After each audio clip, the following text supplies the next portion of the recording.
Para este ejemplo utilizaremos un controlador Tracer AN de ePever. Ya sabemos que los valores nominales son valores representativos de un elemento. Por ejemplo, las baterías es común utilizar en autos baterías de 12 volt. Ese es el valor nominal. Sin embargo, la batería se carga con un voltaje sobre los 14 volt y cuando ésta está cargada se mantiene con un voltaje que ronda los 13.8 volt. Entonces, el voltaje nominal del sistema en un controlador de carga de batería es el voltaje nominal de la batería o del banco de baterías.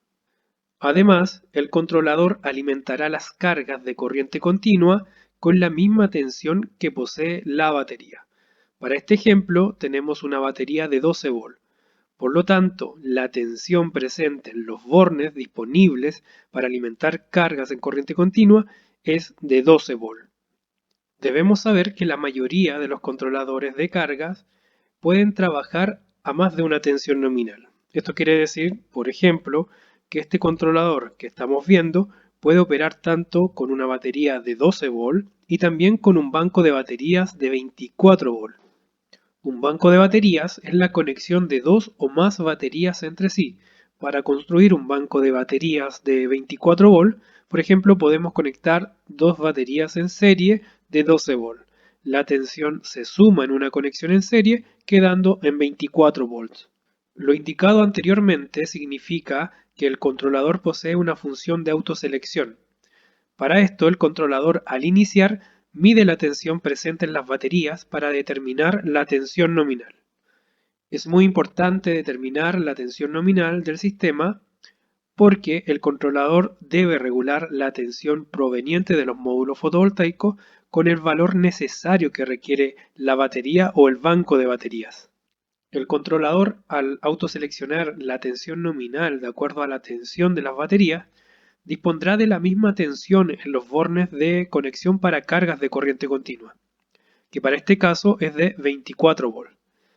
Ya nos acercaremos a cómo determinar cuál será la tensión nominal a utilizar o a trabajar.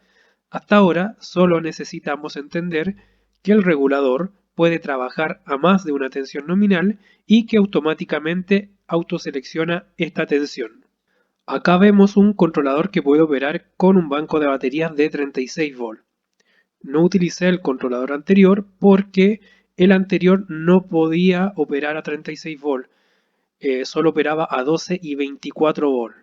Para este ejemplo utilicé un controlador de carga extra de Pever también, que tiene la capacidad de trabajar en 12 volt, 24 volt, 36 volt y 48 volts.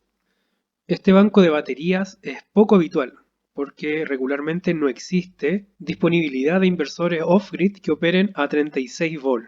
Y no está de más en decir que si el banco de batería está configurado en 36 volt, los bornes del controlador para corriente continua entregarán también 36 volt. Por último, en cuanto al voltaje nominal del sistema, también podemos diseñar e instalar un sistema fotovoltaico off-grid con un voltaje nominal de 48 volt. Para esto necesitamos, como por ejemplo, 4 baterías conectadas en serie y el voltaje se suma llegando a 48 volt. Al trabajar con un voltaje de 48 volt y como ya hemos visto en todos los ejemplos anteriores, en los bornes de conexión de cargas en corriente continua estará presente una tensión de 48 volt. Hasta acá hemos visto todas las posibilidades de voltaje nominal del sistema.